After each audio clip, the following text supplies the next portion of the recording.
नमस्कार दोस्तों, मैं अभिषेक आपके लिए लाया हूँ श्री मुंशी प्रेमचंद जी की लिखी कहानी ईदगाह। रमज़ान के पूरे 30 रोज़ों के बाद ईद आई है। कितना मनोहर, कितना सुहावना प्रभाव है। वृक्षों पर अजीब हरियाली है, खेतों में कुछ अजीब रौनक है, आसमान पर कुछ अजीब लालिमा है। आज का सूर्य देखो कितना प्यारा, कितना शीतल है, यानी संसार को ईद की बधाई दे रहा है। गांव में कितनी हलचल है, ईदगाह जाने की तैयारियां हो रही हैं। किसी के कुर्ते में बटन नहीं है, पड़ोस के घर में सुई धागा लेने दौड़ा जा रहा है। किसी के जूते कड़े हो गए हैं, उसमें तेल डालने के लिए तेली के घर पर भागा जाता है। जल्दी जल्दी बैलों को सानी पानी दे दें, ईदगाह से लौटते लौटते दोपहर हो जाएगी। 3 कोस का पैदल रास्ता, फिर सैकड़ों आदमियों से मिलना भेंटना। दोपहर के पहले लौटना असंभव है। लड़के सबसे ज़्यादा प्रसन्न हैं। किसी ने एक रोज़ा रखा है तो वह भी दोपहर तक, किसी ने वह भी नहीं, लेकिन ईदगाह जाने की खुशी उनके हिस्से की चीज़ है।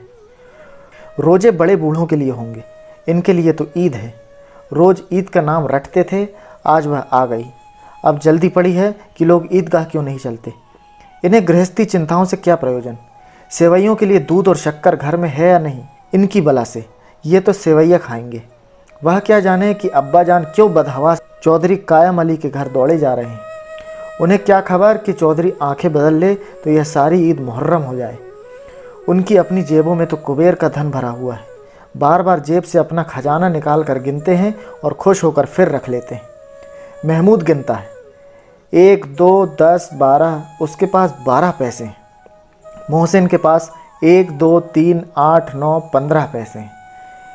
इन्हीं अनगिनत पैसों में अनगिनती चीज़ लाएंगे, खिलौने, मिठाइयाँ, बिगुल, गेंद और न जाने क्या क्या। और सबसे ज़्यादा प्रसन्न है हामिद, वह 4-5 साल का गरीब सूरत दुबला पतला लड़का जिसका बाप गत वर्ष हैजे की भेंट हो गया और माँ न जाने क्यों पीली होती होती एक दिन मर गई। किसी को क्या पता क्या बीमारी है, कहती तो कौन सुनने वाला था। दिल पर जो कुछ बीतती थी वह दिल ही में सहती थी, और जब न सहा गया तो संसार से विदा हो गई। अब हामिद अपनी बूढ़ी दादी अमीना की गोद में सोता था और उतना ही प्रसन्न है। उसके अब्बाजान रुपए कमाने गए हैं, बहुत सी थैलियाँ लेकर आएंगे।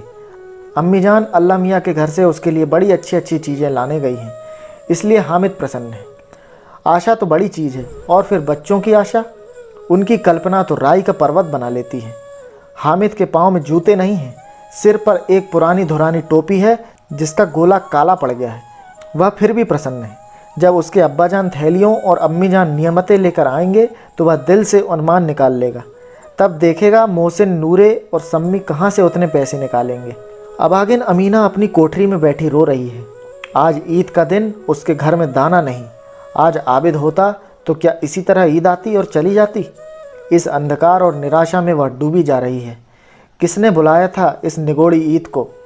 इस घर में उसका काम नहीं, लेकिन हामिद, उसे किसी के मरने जीने से क्या मतलब। उसके अंदर प्रकाश है, बाहर आशा। विपत्ति अपना सारा दलबल लेकर आए, हामिद की आनंद भरी चितवन उसका विध्वंस कर देगी। हामिद भीतर जाकर दादी से कहता है, तुम डरना नहीं अम्मा, मैं सबसे पहले आऊँगा, बिल्कुल न डरना। अमीना का दिल कचोट रहा है। गांव के बच्चे अपने अपने बाप के साथ जा रहे हैं। हामिद का बाप अमीना के सिवा और कौन है। उसे कैसे अकेले में ले जाने दे। उस भीड़ भाड़ से बच्चा कहीं खो जाए तो क्या हो। नहीं, अमीना उसे यूं न जाने देगी। नन्ही सी जान 3 कोस चलेगा कैसे, पैरों में छाले पड़ जाएंगे। जूते भी तो नहीं हैं। वह थोड़ी थोड़ी दूर पर उसे गोद में ले लेती, लेकिन यहाँ सेवैया कौन पकाएगा। पैसे होते तो लौटते लौटते सब सामग्री जमा करके चटपट बना लेती। यहाँ तो घंटों चीज़ें जमा करते लगेंगे। मांगे का ही तो भरोसा ठहरा। उस दिन फहीमन के कपड़े सिले थे, 8 आने पैसे मिले थे। उस अठन्नी को ईमान की तरफ बचाती चली आती थी इसी ईद के लिए, लेकिन कल ग्वालन सिर पर सवार हो गई तो क्या करती। हामिद के लिए कुछ नहीं है तो 2 पैसे का दूध तो चाहिए ही। अब तो कुल 2 आने पैसे बच रहे हैं। 3 पैसे हामिद की जेब में, 5 अमीना के बटुए में। यही तो बिसात है। और ईद का त्यौहार, अल्लाह ही बेड़ा पार लगाएगा। धोबन और नाइन और मेहतरानी और चुड़ुहारिन सभी तो आएंगी। सभी को सेवैया चाहिए, और थोड़ा किसी को आंखों नहीं लगता। किस किस से मुंह चुराएगी। और मुंह क्यों चुराए, साल भर का त्यौहार है, ज़िंदगी खैरियत से रहे। उनकी तकदीर भी तो उसी के साथ है। बच्चे को खुदा सलामत रखे, ये दिन भी कट जाएंगे। गांव से मेला चला और बच्चों के साथ हामिद भी जा रहा था। कभी सब के सब दौड़कर आगे निकल जाते, फिर किसी पेड़ के नीचे खड़े होकर साथ वालों का इंतजार करते। यह लोग क्यों इतना धीरे धीरे चल रहे हैं? हामिद के पैरों में तो जैसे पर लग गए हैं। वह कभी थक सकता है? शहर का दामन आ गया। सड़क के दोनों ओर अमीरों के बगीचे हैं, पक्की चार दीवारी बनी हुई है, पेड़ों में आम और लीचियां लगी हुई हैं। कभी कभी कोई लड़का कंकड़ी उठाकर आम पर निशाना लगाता है। माली अंदर से गाली देता हुआ निकलता है। लड़के वहाँ से एक फलांग पर हैं, खूब हंस रहे हैं। माली को कैसा उल्लू बनाया। बड़ी बड़ी इमारतें आने लगी। यह अदालत है, यह कॉलेज है, यह क्लब घर है। इतने बड़े कॉलेज में कितने लड़के पढ़ते होंगे? सब लड़के नहीं हैं जी, बड़े बड़े आदमी हैं। सच, उनकी बड़ी बड़ी मूछें हैं। इतने बड़े हो गए अभी तक पढ़ते जाते हैं। न जाने कब तक पढ़ेंगे और क्या करेंगे इतना पढ़कर। हामिद के मदरसे में 2-3 बड़े लड़के हैं, बिल्कुल 3 कौड़ी के, रोज़ मार खाते हैं, काम से जी चुराने वाले। इस जगह भी उसी तरह के लोग होंगे और क्या। क्लब घर में जादू होता है। सुना है यहाँ मुर्दों की खोपड़ियाँ दौड़ती हैं और बड़े बड़े तमाशे होते हैं, पर किसी को अंदर नहीं जाने देते। और वहाँ शाम को साहब लोग खेलते हैं, बड़े बड़े आदमी खेलते हैं, मूछे दाढ़ी वाले, और मैं भी खेलती हैं। सच, हमारी अम्मा को यह दे दो, क्या नाम है, बैट, तो उसे पकड़ ही न सके, घुमाते ही लुढ़क जाए। महमूद ने कहा, हमारी अम्मी जान का तो हाथ कांपने लगे, अल्लाह कसम। मोहसिन बोले, चलो मनो आटा पीस डालती है, जरा सा बैट पकड़ लेगी तो हाथ कांपने लगेंगे। सैकड़ों घड़े पानी रोज निकालती है, 5 घड़े तो तेरी भैंस पी जाती है। किसी मैम को 1 घड़ा पानी भरना पड़े तो आंखों तक अंधेरा आ जाए। महमूद, लेकिन दौड़ती तो नहीं, उछल कूद तो नहीं कर सकती। मोहसिन, हाँ उछल कूद तो नहीं सकती, लेकिन उस दिन मेरी गाय खुल गई थी और चौधरी के खेत में जा पड़ी थी। अम्मा इतना तेज़ दौड़ी कि मैं उन्हें न पा सका। सच। आगे चले। हलवाइयों की दुकानें शुरू हुई। आज खूब सजी हुई थी। इतनी मिठाइयाँ कौन खाता। देखो ना, एक एक दुकान पर मनो होंगी। सुना है रात को जिन्नात आकर खरीद ले जाते हैं। अब्बा कहते थे कि आधी रात को एक आदमी हर दुकान पर जाता है और जितना माल बचा होता है वह तुलवा लेता है और सचमुच के रुपए देता है, बिल्कुल ऐसा ही रुपए। हामिद को यकीन ना आया, ऐसे रुपए जिन्नात को कहाँ से मिल जाएंगे। मोहसिन ने कहा, जिन्नात को रुपए की क्या कमी, जिस खजाने में चाहे चले जाए, लोहे के दरवाजे तक उन्हें नहीं रोक सकते जनाब। आप हैं किस फेर में। हीरे जवाहरात तक उनके पास रहते हैं। जिससे खुश हो गए उसे टोकरों जवाहरात दे दिए। अभी यहीं बैठे हैं, 5 मिनट में कलकत्ता पहुंच जाएं। हामिद ने फिर पूछा, जिन्नात बहुत बड़े बड़े होते हैं। मोहसिन, एक एक सिर आसमान के बराबर होता है जी। ज़मीन पर खड़ा हो जाए तो उसका सिर आसमान से जा लगे, मगर चाहे तो एक लोटे में भी घुस जाए। हामिद, लोग उन्हें कैसे खुश करते होंगे। कोई मुझे यह मंत्र बता दे तो एक जिन्न को खुश कर लूँ। मोहसिन, अब यह तो ना जानता हूँ, लेकिन चौधरी साहब के काबू में बहुत से जिन्नात हैं। कोई चीज़ चोरी जाए, चौधरी साहब उसका पता लगा देंगे और चोर का नाम बता देंगे। जुमराती का बछवा उस दिन खो गया था। 3 दिन हैरान हुए, कहीं ना मिला। तब झक मारकर चौधरी के पास गए। चौधरी ने तुरंत बता दिया, मवेशी खाने में है, और वहीं मिला। जिन्नात आकर उन्हें सारे जहान की खबर दे जाते हैं। अब उसकी समझ में आ गया कि चौधरी के पास इतना धन क्यों है और क्यों उसका इतना सम्मान है। आगे चले। यह पुलिस लाइन है। यही सब कांस्टेबल कवायदे करते हैं। रिटर्न 5 हो। रात को बेचारे घूम घूम कर पहरा देते हैं, नहीं चोरियां हो जाएं। मोहसिन ने प्रतिवाद किया, यह कांस्टेबल पहरा देते हैं, तभी तुम बहुत जानते हो। अजी हजरत, यह चोरी करते हैं। शहर के जितने चोर डाकू हैं सब इनके मोहल्ले में जाकर जागते रहो पुकारते हैं, तभी इन लोगों के पास इतने रुपए हैं। मेरे मामू एक थाने में कांस्टेबल है, 12 रुपये महीना पाते हैं, लेकिन 50 रुपये घर बेचते हैं। अल्लाह कसम, मैंने एक बार पूछा था कि मामू आप इतने रुपए कहाँ से पाते हैं। हंसकर कहने लगे, बेटा अल्लाह देता है। फिर आप ही बोले, हम लोग चाहें तो एक दिन में लाखों मार लाएं। हम तो इतना ही लेते हैं जिसमें अपनी बदनामी ना हो और नौकरी ना चली जाए। हामिद ने पूछा, यह लोग चोरी करवाते हैं तो कोई इन्हें पकड़ता नहीं। मोहसिन उसकी नादानी पर दया खाकर बोला, अरे पागल, इन्हें कौन पकड़ेगा, पकड़ने वाले तो यह लोग खुद हैं। लेकिन अल्लाह इन्हें सज़ा भी खूब देता है। हराम का माल हराम में जाता है। थोड़े ही दिन हुए मामू के घर में आग लग गई, सारी लेई पूंजी जल गई, एक बर्तन न बचा। कई दिन पेड़ के नीचे सोए, अल्लाह कसम पेड़ के नीचे। फिर न जाने कहाँ से 100 कर्ज लाए तो बर्तन भाड़े आए। हामिद, 100 तो 50 से ज़्यादा होते हैं। कहाँ 50 कहाँ 100। 50 एक थैली भर होता है, 100 तो 2 थैलियों में आते हैं। अब बस्ती घनी होने लगी। ईदगाह जाने वालों की टोलियां नजर आने लगी, एक से एक भड़कीले वस्त्र पहने हुए, कोई इक्के तांगे पर सवार, कोई मोटर पर। सभी इत्र में बसे, सभी के दिलों में उमंग। ग्रामीणों का यह छोटा सा दल अपनी विपन्नता से बेखबर संतोष और धैर्य में मगन चला जा रहा था। बच्चों के लिए नगर की सभी चीज़ें अनोखी थी। जिस चीज़ की ओर ताकते ताकते ही रह जाते और पीछे से हॉर्न की आवाज़ होने पर भी न चेतते। हामिद तो मोटर के नीचे जाते जाते बचा। सहसा ईदगाह नजर आई। ऊपर इमली के घने वृक्षों की छाया है, नीचे पक्का फर्श है जिसमें जाजम बिछा हुआ है और रोजेदारों की पंक्तियां एक के पीछे एक न जाने कहां तक चली गई हैं। पक्की जगत में नीचे तक, जहां जाजम भी नहीं है। नए आने वाले आकर पीछे की कतार में खड़े हो जाते हैं। आगे जगह नहीं है। यहाँ कोई धन और पद नहीं देखता। इस्लाम की निगाह में सब बराबर है। इन ग्रामीणों ने भी वजू किया और पिछली पंक्ति में खड़े हो गए। कितना सुंदर संचालन है, कितना सुंदर व्यवस्था है। लाखों के सिर एक साथ सजदे में झुक जाते हैं, फिर सब के सब एक साथ खड़े हो जाते हैं, फिर एक साथ झुकते हैं और एक साथ खड़े हो जाते हैं, एक साथ झुकते हैं, एक साथ खड़े हो जाते हैं। कई बार यही क्रिया होती है जिसकी सामूहिक क्रियाएं विस्तार और आनंदता हृदय को श्रद्धा, गर्व और आत्मानंद से भर देती थी। मानव भ्रातृत्व का एक सूत्र इन समस्त आत्माओं को एक लड़ी में पिरोए हुए है। नमाज खत्म हो गई, लोग आपस में गले मिल रहे हैं। तब मिठाई और खिलौने की दुकान पर धावा होता है। ग्रामीणों का यह दल इस विषय में बालकों से कम उत्साही नहीं है। यह देखो हिंडोला है, 1 पैसा देकर चढ़ जाओ। कभी आसमान पर जाते हुए मालूम होंगे, कभी ज़मीन पर गिरते हुए। यह चरखी है, लकड़ी के हाथी, घोड़े, ऊंट छड़ों में लटके हुए हैं। 1 पैसा देकर बैठ जाओ और 25 चक्कर का मजा लो। महमूद और मोहसिन और नूरे और सम्मी इन घोड़ों और ऊँटों पर बैठते हैं। हामिद दूर खड़ा है। 3 ही पैसे तो हैं उसके पास। अपने कोष का 1/3 हिस्सा जरा सा चक्कर खाने के लिए नहीं दे सकता। सब चरखियों से उतरते हैं, अब खिलौने लेंगे। अधर दुकानों की कतार लगी हुई है, तरह तरह के खिलौने हैं। सिपाही और गुजरिया, राज और वकी, भिस्ती और धोबिन और साधु, वह कितने सुंदर खिलौने हैं।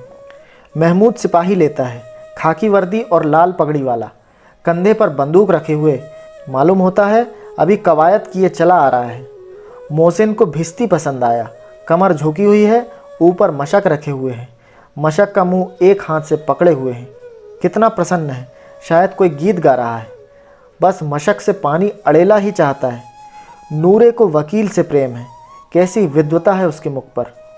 काला चोगा, नीचे सफ़ेद अचकन, अचकन के सामने की जेब में घड़ी, सुनहरी जंजीर, एक हाथ में कानून का पौथा लिए हुए। मालूम होता है अभी किसी अदालत से जिरह या बहस किए चले आ रहे हैं।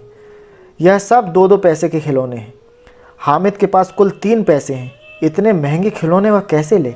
खिलौना कहीं हाथ से छूट पड़े तो चूर चूर हो जाए, जरा सा पानी पड़े तो सारा रंग घुल जाए।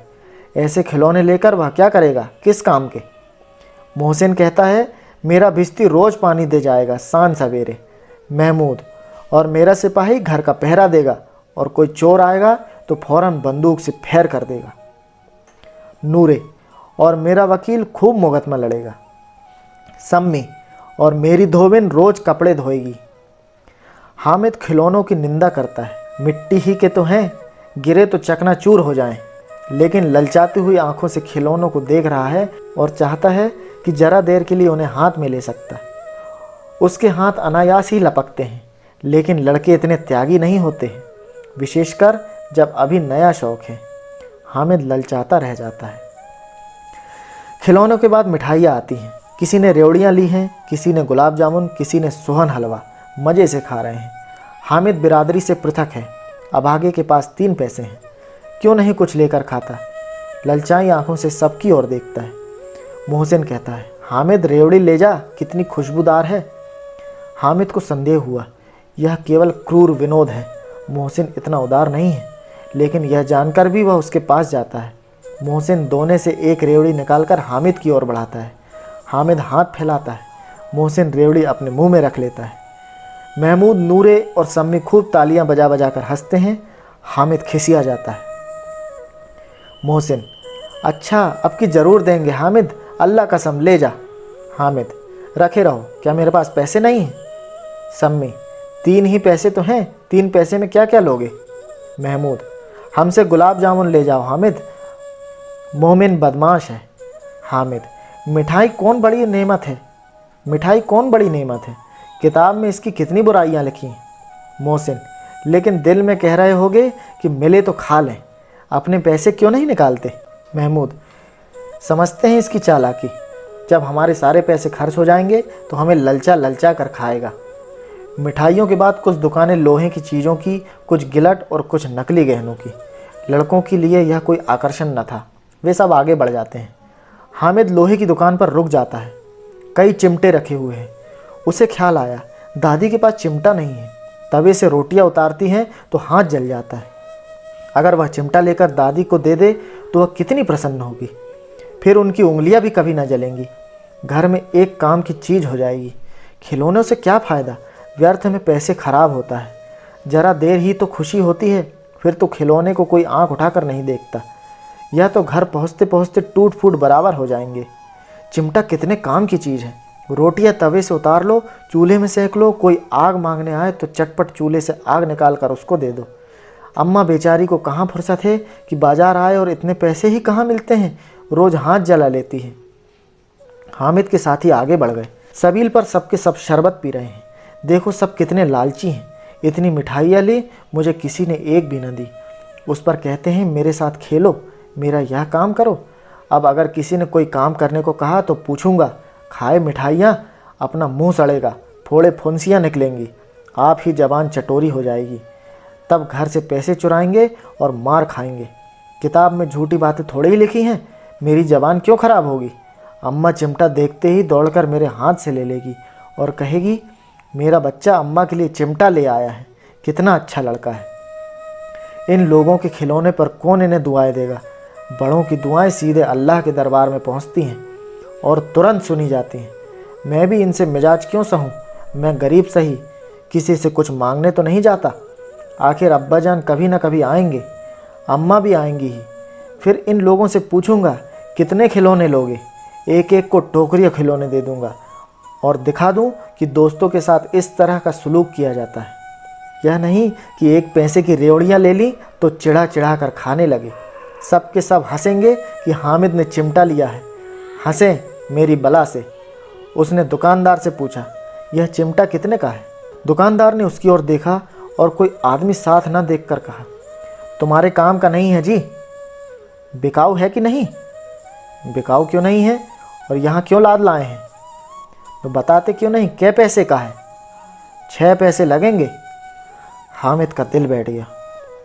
ठीक ठीक 5 पैसे लगेंगे, लेना हो तो ले, नहीं तो चलते बनो।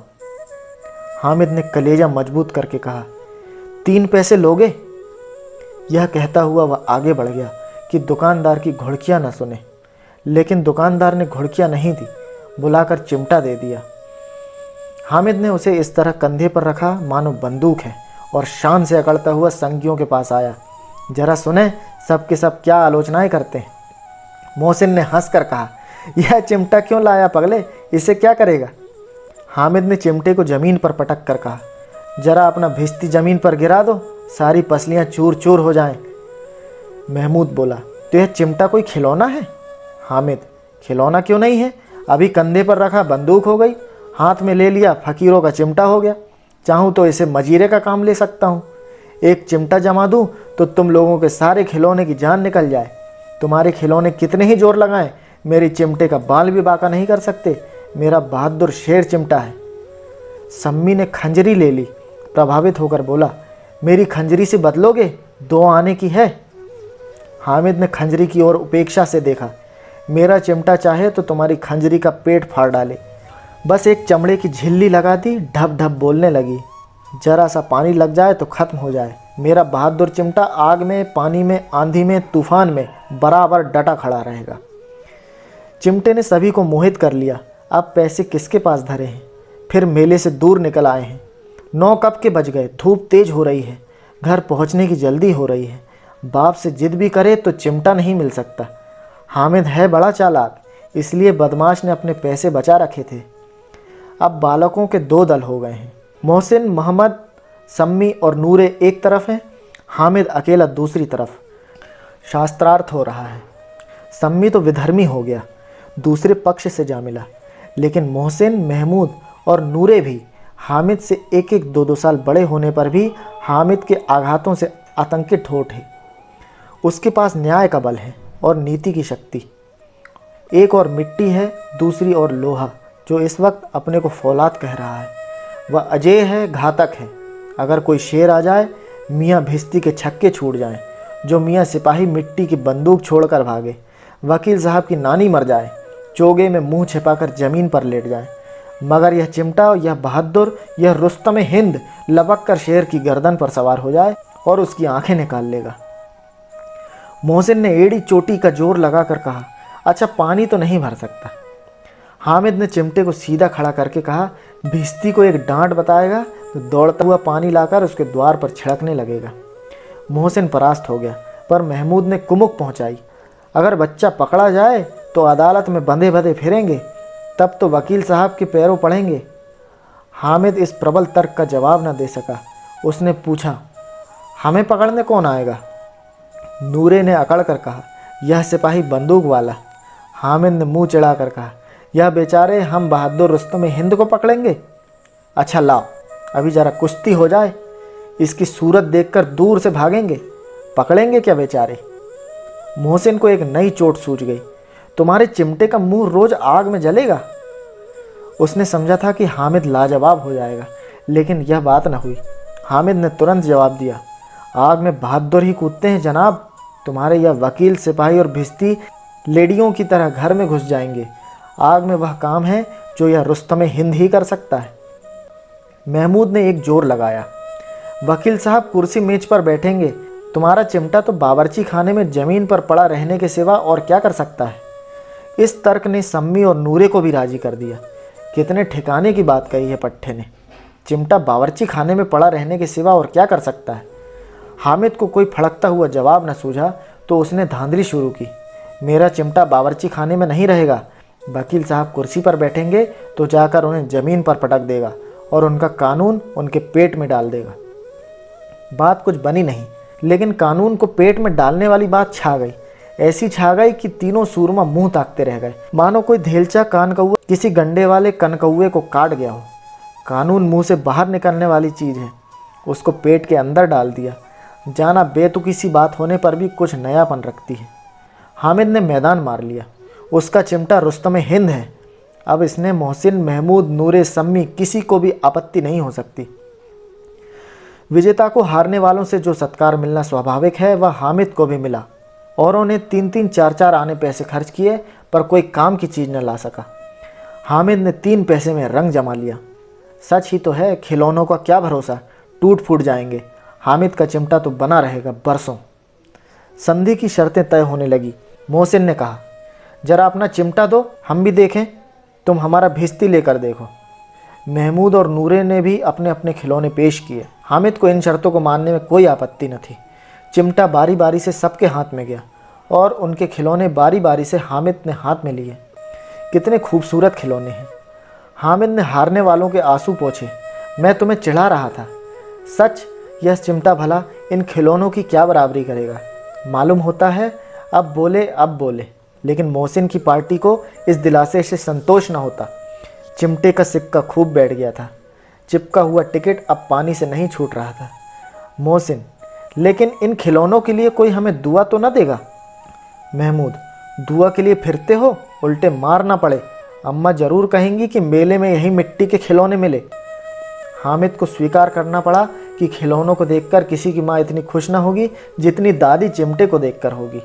3 पैसों ही में उसने सब कुछ करना था और उन पैसों के इस उपायों पर पछतावे की बिल्कुल ज़रूरत न थी।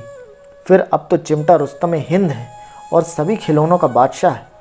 रास्ते में महमूद को भूख लगी, उसके बाप ने केले खाने को दिए। महमूद ने केवल हामिद को सांझी बनाया। उसके अन्य मित्र मुंह ताकते रह गए। यह उस चिमटे का प्रसाद था। 11 बजे गांव में हलचल मच गई। मेले वाले आ गए। मोहसिन की छोटी बहन दौड़कर भिश्ती उसके हाथ से छीन लिया और मारे खुशी के जा उछली तो मियाँ भिश्ती नीचे आ रहे और सुरलोक सिधारे। इस पर भाई बहन में मारपीट हुई। दोनों खूब रोए। उसकी अम्मा यह शोर सुनकर बिगड़ी और दोनों को ऊपर से 2-2 चांटे और लगाए। मियाँ नूरे के वकील का अंत उनके प्रतिष्ठानुकूल इससे ज़्यादा गौरवमय हुआ। वकील जमीन पर या ताक पर तो नहीं बैठ सकता, उसकी मर्यादा का विचार तो करना ही होगा। दीवार में खूंटियाँ गाड़ी गई, उन पर लकड़ी का एक पटरा रखा गया। पटरे पर कागज का कालीन बिछाया गया। वकील साहब राजा भोज की भांति सिंहासन पर विराजे। नूरे ने उन्हें पंखा झलना शुरू किया। अदालतों में खर की टट्टियाँ और बिजली के पंखे रहते हैं, क्या यहाँ मामूली पंखा भी ना हो? कानून की गर्मी दिमाग पर चढ़ जाएगी कि नहीं? बांस का पंखा आया और नूरे हवा करने लगे। मालूम नहीं पंखे की हवा से या पंखे की चोट से वकील साहब स्वर्गलोक से मृत्युलोक में आ गए और उनकी माटी का चोला माटी में मिल गया। फिर बड़े जोर शोर से मातम हुआ और वकील साहब की अस्थियां घूरे पर डाल दी गई।